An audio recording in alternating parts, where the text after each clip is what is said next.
2. Welcome back, WNST, Towson, Baltimore, and WNST.net. I always warn before I bring this guy on. He's one of my favorite guests to have on around here. He is a Baltimorean by choice, but it does say Washington Post on his business card. He's a family man, a journalist, a singer, a songwriter, a coverer of all things World Series and Olympics, and I've been my friend for 20 years. I've been knowing Dave Sheinin so long that I thought they were going to call him the Washington Senators when they came back, and lo and behold, Sheinin, you've now attended a Washington Nationals, not just a champagne celebration, but also a parade. Bro, I go back to like meeting you and you're singing songs and crooning along and talking about the Orioles and living in Baltimore and covering the Orioles for the Washington Post. Man, times they haven't changed over the last 15 years, haven't they? Man, you got that right. I tell you what, having a home game for the World Series where I got to sleep in my own bed, man, that's a first. And I haven't done that since the Philly World Series in '93. That's a fact. Yeah, it's a beautiful thing. Well, all right, so let's tear into this, because you're an old guy and I'm an old guy. Let me have a little drink from my strategic fact and work on my Baltimore accent. All right, back in the 90s, Dave, they would say to me, he covers for the Washington Post. Ain't no way DC's going to ever support no baseball team. The Senators left once, then they left again. Washington ain't a baseball town. Mm-hmm. I took that phone call for 15 years, right? And then it happened. And, I went to the first game. I mean, I don't know if you've heard or not. Peter doesn't treat me well, Dave. And when the baseball team came to D.C., I thought to myself, well, I used to support the Phillies, and I like the Fanatic, and I used to go up there all the time to see Doc Gooden pitch or to see Fernando Mania, National League Baseball when there was no interleague play. And I thought back in 05, 06, hey, maybe I'll, sort of half-adopt the Nationals. It'll probably piss Peter off more, whatever. You know what I found out, dude? I had no interest in the Nationals. I had no interest in Johnny Holiday, whom I love, or F.P. Santangelo, or Ray Knight, or whomever was calling the games. And even when the Orioles stunk and Juan Samuel's the manager, I've never watched the Washington Nationals. I went to a handful of games. They're 15 years into this. I don't even hate them, Dave. It's not like the Redskins. But I do now see that it's brought a death to my hometown for baseball. That 32 million people have gone to Washington Nationals games that aren't coming to Orioles games anymore. Yeah, and, obviously not all of those were, diverted from the Orioles. Not all of those 32 million would have been going to Orioles games had the Nationals not come to town. I mean, because a good bit of those are from Virginia somewhere where it's just too far to drive to Baltimore. So, I mean, By the way, it wasn't too far to drive to see Cal Ripken in '95, right? It wasn't, right? That's true. It's like everybody, I don't go downtown no more. Everybody's shooting everybody, and it's all awful. Oh, the Patriots? You got free ticket to the Patriots? Yeah, I'll go downtown. That's, Billy Joel's here they come. I hear all of that. The bottom line is this was the part where Peter got all the money, and there was never any promise to Baltimore. You know what I mean? Like, they built Camden Yards to service Rockville, too. It's really changed in 3 decades, and they're never coming back. And the worst nightmare of them becoming the Yankees and us being the Mets, that's happened, dude. That's real talk in 2020. The Nationals are now the Yankees, and we're now the Mets. Well, I tell you what, man, I would hold off on that only because, this World Series was certainly a game changer. I think you're going to see that. But, it's not as if the Nationals have been, an attendance juggernaut over the years.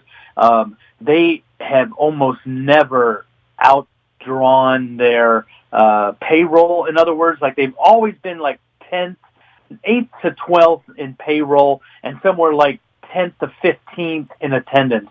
So they haven't always drawn commensurate with the payroll they put in and the win totals they've amassed. I do think that this World Series could be a game changer for them, and we'll see what happens in the aftermath. But it's not as if this team is the Yankees. I would stop short of saying that. Well, they've been very, very competitive, right? And Absolutely. Where the Phillies are and where the Mets are and where the Braves are, certainly they're going to be in a competitive environment. But look, Peter's been screwing them out of what, $20 to $40 million a year, depending on which member of the Lerner family you ask, or which member of the Major League Baseball, television committee you would ask. And yet they've still managed to do this, and they managed to do this without Bryce Harper. I mean, literally, the money that Peter has stolen from them over the last decade would have paid for Bryce Harper. Well, of course, you say stolen. The other side of it is that was money that was designed to keep the Orioles healthy enough to compete. And, there's certainly two sides to that. I still don't know where the Masson dispute is going to wind up, but it doesn't look great for the Orioles at this point, but I've been told there's still a long way to go, that we're only in the fourth or fifth inning of that thing. So we'll see where that goes. I was just looking up the Nats attendance figures over the last 10 or 15 years. They've never topped 2.7 million, except for the first year that the team came to D.C. So it's not as if this is, a Yankees or Dodgers or even Cleveland in the 90s, or the Rockies, where they were drawing 3 million plus year after year. The Nats have never been over 2.7. So let's see what they've never been under 2.3 though in the modern era, right? Like they're going to draw 3 million next year, and they're going to have a little halo, right? I mean, the Caps are in this halo right now. 2 years later, they're going to have that at a time when the Orioles are going to lose 110 games in the next 2 years, right? So there is that period of what happens the next 24 months, and Dave. I'm hawking this, bro. There's 23 months left on a lease here. That's a reality that grown-ups are going to have to get in the room here and figure out what they're doing here. And grown-ups have always been hard to find up here. Well, yes, there's 23 months in that lease, but if what you're getting at is like the team moving or something like that, I'm trying to figure out what the outcome is. What's the outcome for a healthy Baltimore Orioles franchise? People say to me, well, they're not leaving, and I'll dispute that, and every guy like you tells me they're not leaving, and I'm like, okay, they're staying. Now, who's coming?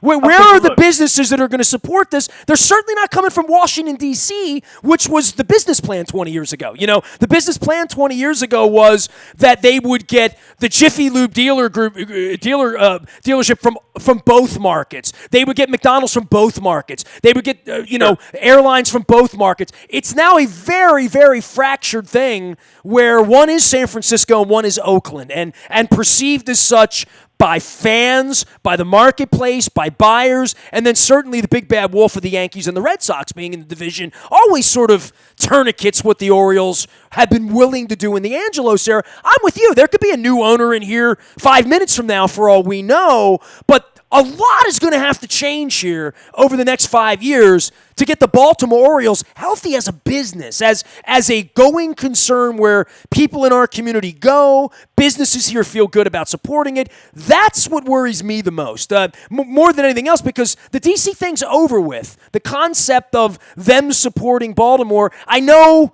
it was over with in 2005, but it's really over with now. They're never coming back.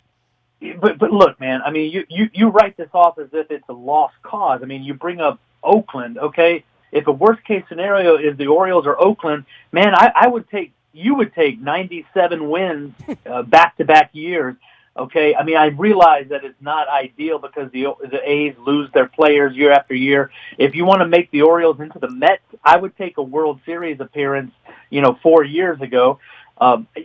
Just because you're the smaller team in a two-team market or whatever you want to call this market, it doesn't mean that it's hopeless for you. The Orioles could end up being the Cleveland Indians, and it's not an apples to apples comparison, because the Indians don't have another team in their backyard, but they do have the Pirates who are not that far away, and the Indians are a team in a similar type of market that has to turn over their roster from time to time and might have to put Francisco Lindor on the trade market this year. But you would take the Indians. If you're an Orioles fan, you would take their model for the past 10 years. And, I personally think we need to give the Mike Elias regime time to do this tear down and this rebuild and give him a chance to make it work. And if a worst-case scenario, this team is the A's or the Indians or something, you would take that. Well, in the Sports Illustrated vernacular, for a dead property, we'd say the 2023 champions, right? And we would say, where's the pathway to that? And the pathway to that, I guess, would be this summer, in Frederick and in Salisbury and in, Aberdeen and Adley Rutschman and all of that. It's a very, very hard thing to gauge. I mean, you're a national baseball writer and you run around and nobody's really all that interested in what's going on at high A. You know what I mean? Like, especially once the summer gets going and you've got a defending World Series champion down the street. Well, exactly. It's a crapshoot. You don't know that it's going to work to the same extent it did for Mike Elias and Jeff Lunau in Houston. You can't say that that's going to happen for sure, but I don't think that you could argue that this isn't the pathway to try if you're the Orioles. I mean, this is the smart way to attempt this. If you think there's still hope for you as a franchise, this is the way to do it. This is the smart way to try it. It has no guarantee of working, but the alternative and just keeping, going like you were, I don't think that was feasible either, and that was a losing proposition no matter what. Oh, I don't think there's any doubt about that. Dave Sheinin joining us here from the Washington Post, and just to circle back on, what becomes of the Orioles and who comes to the games, everything there is predicated on they have to play better baseball, right? Like, I mean, at the end of the day, all of this pie in the sky about people coming back and business coming back, it's all centered on winning. Until they win, it literally is all just eyewash at this point. Yeah, no question about it. I mean, you not only have to win, but you have to win consistently. You have to do it for a number of years because, think back to when the Orioles were making the playoffs, every other year, like in the first half of this decade, and the fans didn't come fully back. I mean, 3 playoff appearances in a 5-year stretch. That's a pretty good run. Well, that's the thing that worries me, Dave. I mean, like, they had a period where it was time to sell sponsorships and bring in new fans of color and younger fans and bring in the suburb. Dude, I mean, they did not grow their brand at a time when, for 15 years, they talked about winning, and when they finally win, this is going to happen and that's going to happen.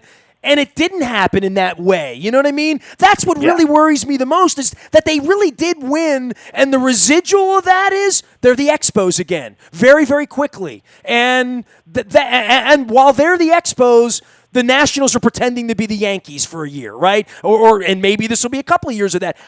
I'm gravely concerned about all of this as a guy that lives 2 blocks away and remembers, as you do, the promise of what Camden Yards and what the Orioles meant for the community, for the city, for the hotels, for the restaurants. Even in the aftermath of winning, that didn't happen. That's the part that really has me gravely concerned, and that's why I talk about it and write about it with my heart out on my sleeve. Yeah. Well, it's all good points. It's all valid points. I will say that just 5 years ago, both the Nationals and Orioles made the playoffs. The Orioles, advanced to the LCS that year. They drew 2.5 million fans or thereabouts. And the Nationals made the playoffs the same year, also drew 2.5 something million fans. I mean, that was only 5 years ago. That wasn't ancient history. What I'm saying is that they can both survive. Yeah, 5 million people are willing to go to baseball games if it's competitive baseball. Correct. And both franchises can survive in that scenario. And the Orioles have work to do to get back to that. Meanwhile, the Nationals are zooming way past that. They're probably, like you said, looking at 3 million fans next year off the bounce after a World Series victory. So, they're going in divergent directions at this point. But only 5 years ago, they were essentially on equal footing, both on the field and at the gate. And I don't think that is lost forever if this franchise is run well. Dave Sheinin from the Washington Post. You can follow him out on Twitter. You can buy his rock and roll music and his band. And if you see a guy hanging out in Canton or Fells Point or near Patterson Park in the Pagoda, looks like Dave Sheinin, it probably is. Olympics around the corner. But, I didn't even call you to talk World Series, strangely enough, because you and I could sit and argue about that all day. I guess the reason I really called you is the RG3 thing and this Lamar phenomenon as I wear my purple. I'm washing my Michael Jackson Thriller shirt, so I'll break that out for the Houston game this week. This was right around the time in RG3's career where a guy named Dave Sheinin was commissioned to do a book on RG3, and RG3 started showing up in Subway commercials and whatnot, and then Haloti Ngata landed on him. Now he's here. It is really a strange sort of circle that, I'm standing next to RG3 in a locker room in Cincinnati the other day, and he's answering questions about 3 Heisman Trophy guys out on the field at the same time. He was supposed to be something. He threw some passes late in the game and did some mop-up. He certainly has been a good mentor to Lamar. Give me a little background on the RG3. I didn't talk to you even a lot about it when you were doing it because nobody up here was all that interested in it, quite frankly. We were too busy winning the Super Bowl that year, Dave. I point that out again as I bring Josh Bynes on Monday night out to Adams Jeep, and he doesn't have a copy of Purple Rain 2, so I'm going to give Josh one of those on Monday. The RG3 thing, the assignment, the book, who he is, what he was coming out of Baylor, and what Lamar Jackson can learn from this. That's really the reason I called you 15 minutes later, Dave. Well, Robert Griffin is the ultimate cautionary tale. Came in with tons and tons of hype. We wrote the book. I wrote the book because at that moment in time, he looked like the new face of the NFL. Nobody knew in 2012 how long Peyton Manning had left. Tom Brady. Nobody saw Tom Brady playing still at a elite level 7 years later. Or Drew Brees. Exactly. Griffin looked like the new face of the NFL. He came in with Andrew Luck. He was telegenic, great on camera, great in the locker room. Tons of commercial appeal, marketing appeal, and it all went bad. And you have to wonder. There's got to be somewhere this dark edge to the Lamar Jackson story that, how sustainable is it? Because you put your quarterback out on the edges. Every time he does that, there is a risk that it's the last play he's going to run as a healthy NFL player. And I'm not saying that's bound to happen and that it's absolutely going to happen, but I think statistically, the more you run a guy out there, the more danger you put him in, and you just have to wonder what is the expiration date on this type of career. Well, it's fascinating for me because I get on the plane Monday morning in Cincinnati. I woke up in Covington, Kentucky. I know you've woken up in some strange places, but nowhere where there's a skyline and a Gold Star and a White Castle in your parking lot like Covington, Kentucky. It's special there, special place, Covington, Kentucky. And you can walk to the stadium if you so dare across the bridge, across the Ohio River. But, I fly back, and all I could think about was what a star he became sort of kind of on Sunday with that play, right? And I thought about you, and I wanted to reach to you anyway, and, the World Series and all that stuff, but I really thought about RG3 and where are we in all of this, in my excitement, in my Michael Jackson shirt, and we're in first place, and and everybody's going to chase him around, and Harbaugh had his teary-eyed moment on the sideline, Sunday talking about the future, and everybody's going to want a number 8 jersey. Man, you've seen that script, right? Literally, you've seen that script, and it's fascinating that if I would take phone calls all week, it would be nothing but phone calls about how we're going to win 5 Super Bowls and all that. And yet when I talk to grown-ups, okay, I've had you, Howard Balzer. I've just gone around the league. I'll have John McClain on before the week's over. These sort of venerable. I had Clark Judge on earlier. Guys that vote on Hall of Fames and stuff. Everybody still says, my God, it's wonderful, it's awesome, it's incredible, but wait till someone breaks him in 2. And that's what I thought a year and a half ago when I saw him running around. That's what I thought last year when he was diving in the piles, when they're winning games this time last year. I think he's become a little more judicious, but I think it's very, very easy to get snookered into this he can't get hurt thing, right? And that he's just going to run around and get tackled 20 times every Sunday and is going to stand up and walk away from it when guys like you sort of shake their head and guys like me that are old enough, that are 51, that have seen all of this. There's a reason it ain't ever been done before, and it's not because it's not pretty, because it really is pretty to watch, right? It is, and the parallels are absolutely amazing to me. I watched this play out, and I'm transported back to 2012. Look at their bios, even their stats on Pro Football Reference or somewhere wherever you get your NFL stats. Look at Robert Griffin's height and weight: 6'2", 213. Lamar Jackson is 6'2", 212. They're the same body. This isn't Cam Newton. This isn't a big linebacker body and a quarterback. These guys are, I don't want to say small, but small-ish for the position. look at what Griffin did in 2012. Look at the numbers. Look at the QB rating of 102.4 that year, and Lamar Jackson is 101 point whatever he is. 101.7. They're so similar. Griffin was 8.1 yards per attempt. Jackson is 7.0. I mean, they're almost statistically inseparable. It's the exact same thing playing out. And if you want to talk about one incredible electric play like Jackson just pulled off on Sunday, I mean, Griffin had the same thing against the Vikings. Go look that up on YouTube. Robert Griffin the third versus Minnesota Vikings 2012. It was one of the most incredible plays I've ever seen. And it's all playing out the same way. I really, really, really hope it doesn't end the same way.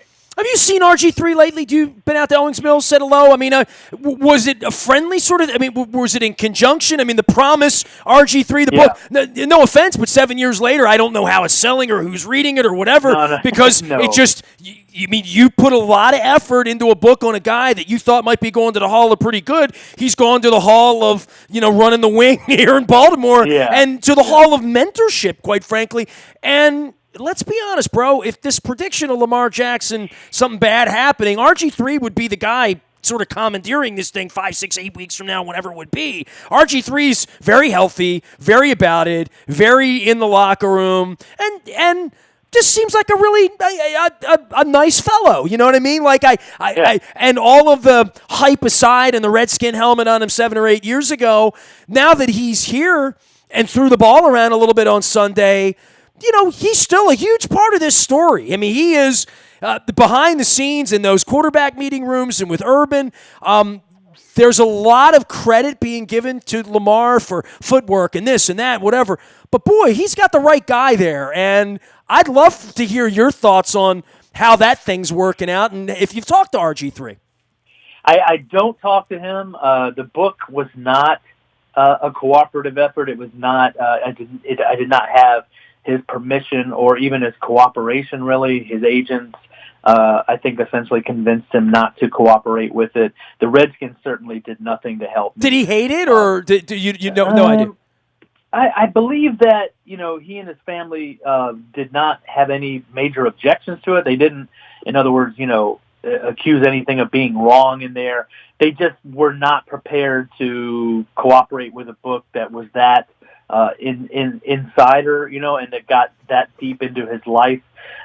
He may at some point have hopes of doing something himself, I guess, given his background and how, smart he is and look, Lamar Jackson might turn an ankle in the third quarter of the Super Bowl and he might win. I mean, we've seen that script, right? I mean, the Nick Foles script. So the fact that that you've done such work on this guy and this guy's done work on himself and now he's got this protege situation, it's its own little book, I think, and certainly somebody could commission to write a book about Lamar right now in the way that you did The Promise.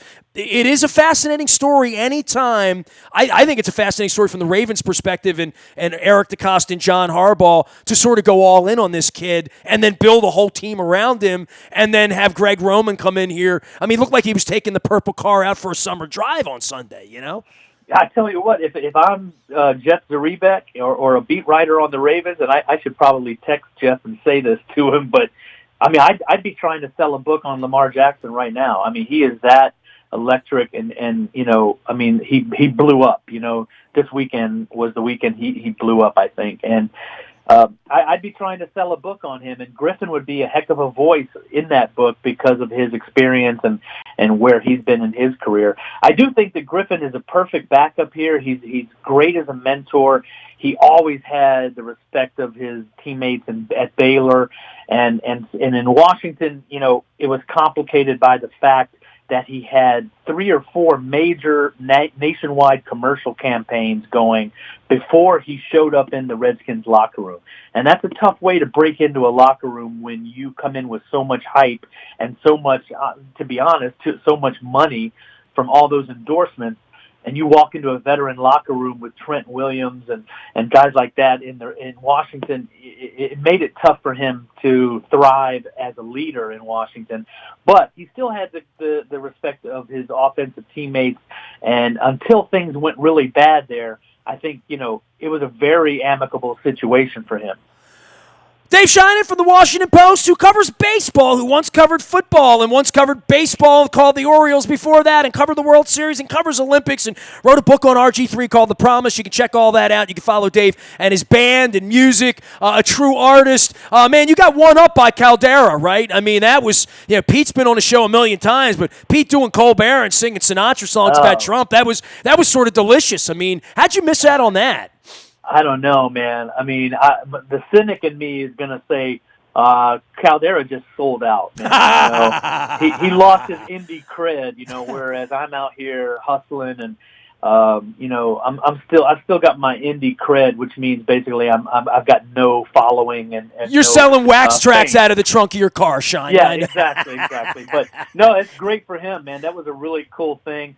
He and I are staples of baseball's winter meetings. We always find a piano in the lobby of the hotel and end up doing a couple of sets. And well, there's a reason to come to San Diego in a couple of weeks there now, right? Other than just San Diego, right? Do it, man. Yeah, it'll be a blast. Well, Dave, last thing for you. The Redskins are 1-8. I just wanted to throw that out because I didn't circle back to that. Do you have anything you would say about Daniel Snyder? Most of the time I'm calling you, it's about the other jerk that owns the baseball team who's now at the top of a building here, and we're never going to hear from him again. And who knows what's going to happen to this franchise. There is some hope that I live 2 blocks away and you live here in Baltimore, and we're going to elect a new mayor next year, and we're going to get a new lease for Camden Yards, Pinky Promise, and all that stuff. The Snyder thing, yeah. If I'm a Redskin, there feels like there's no end to that. I mean, he's healthy and rich and arrogant and young. And young. And he's young. Yeah. Okay, so go ahead. Dan Snyder, will there ever come a point where that's going to change in any way, personality-wise, with a guy like that? I think it would be very hard for somebody to change who is at that level and has that sort of self-opinion, self-value. It's going to be very hard for somebody to come in and tell him, look, man, you're doing this wrong and you don't know what you're doing and you need to get some humility and start over with this thing and change the way you're operating. I mean, think about that. What billionaire out there is going to accept some kind of language like that? I mean, well, the guy on Pennsylvania Avenue is not going to figure it out till he's in jail. Literally, right? There's the edge of the line where wealthy people with the wrong mindset can push that, and we're seeing that play out every single morning in our lives. Literally, as bad a guy as Dan Snyder appears to be, as bad a human being as Peter Angelos has been here in Baltimore, as bad a citizen as he's been, we elected a guy. So, all of this largesse plays out. But the Snyder thing with the Redskins, I guess we all sort of knew at one point Peter would go and maybe things will change. And Lord knows I'm gripping and holding on to that. I don't know what you hold on to if you're a Redskins fan. I really don't.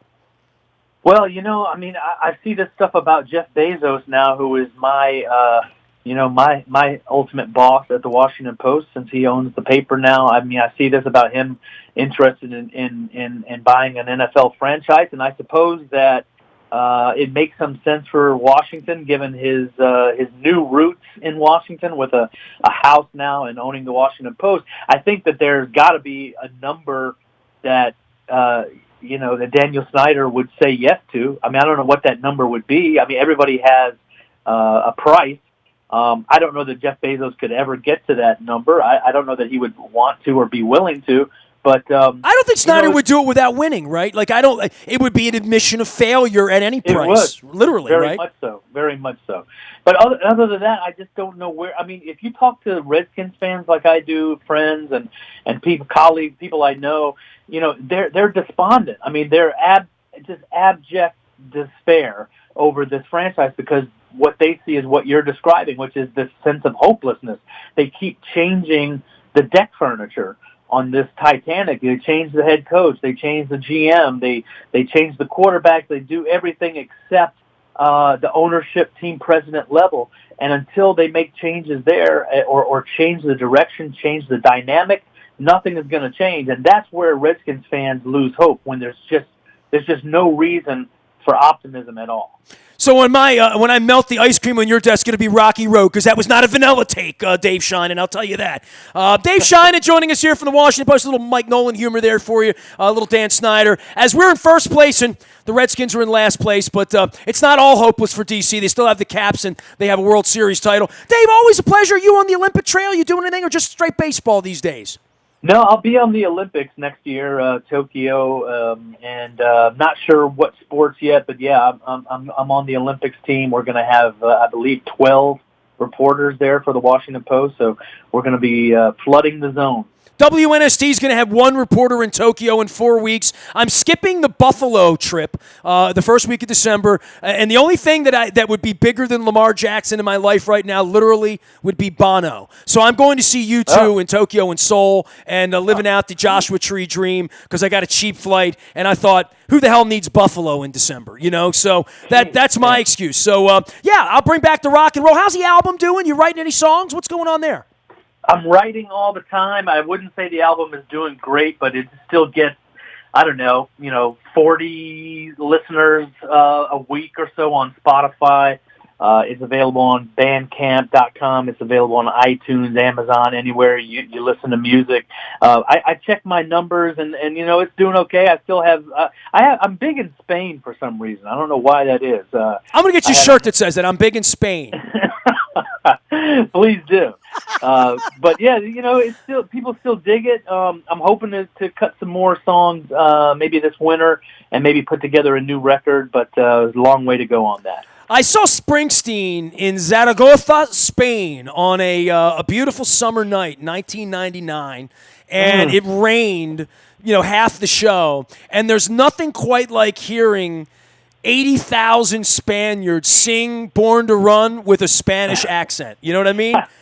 It's awesome, Oh, man. Jeez, I need your life, man. How can I get on that train, man? Got to get up at 4 a.m. and work real hard. I don't know what you've been doing that the whole time though. You're just doing the lies of summer, writing rock and roll. And I'm doing it here on the radio and the interweb. Dave, I love you, man. I appreciate you. Family man, journalist, singer, songwriter. Not Pete Caldera, although they will be performing together somewhere in the Gaslamp District in a couple of weeks. We'll see you soon, man. I appreciate you. All right, buddy. Good talking to you. Dave Sheinin doing some of the best radio of this hour or of any hour here at WNST. You can find him out at Dave Sheinin. That's Sheinin. That's the Washington Post. The book is The Promise if you want to read up on RG3. Maybe he's the promise and Lamar Jackson's the delivery. I don't know. But we'll find out. And I'll let Jeff Zrebeck know he should be writing a book on Lamar. He was asleep on the plane in front of me coming back Monday because he was too busy writing all that good stuff for The Athletic. I'll get Jeff on here sometime soon, too. Luke's out, Knowings Mills. I'm getting ready for Houston. We have Josh Bynes joining us on Monday night at Adams Jeep in Aberdeen. Would love to see your face in the place for that. Come on out. Say hello. We had Matt Skura joining us at Jennings Cafe in Catonsville. You can hear that in the BuyAToyota.com audio vault. Tharu Vignaraja running for mayor. We're going to join him Thursday at Fadley's in Lexington Market. Speaker Adrian Jones next week. Sonia Santalese running the Baltimore City Schools. That's a doubleheader next week. State Fair's alive and well. Whew. Got a lot of stuff going on around here. I'm going to L.A. next week to see the L.A. Memorial Coliseum for the first time. So, speaking of Olympics, there's my little Olympic rap with Dave Sheinin. I am Nestor. We are WNST.net, AM 1570 at WNST Towson, Baltimore. We never stop talking all sorts of good stuff.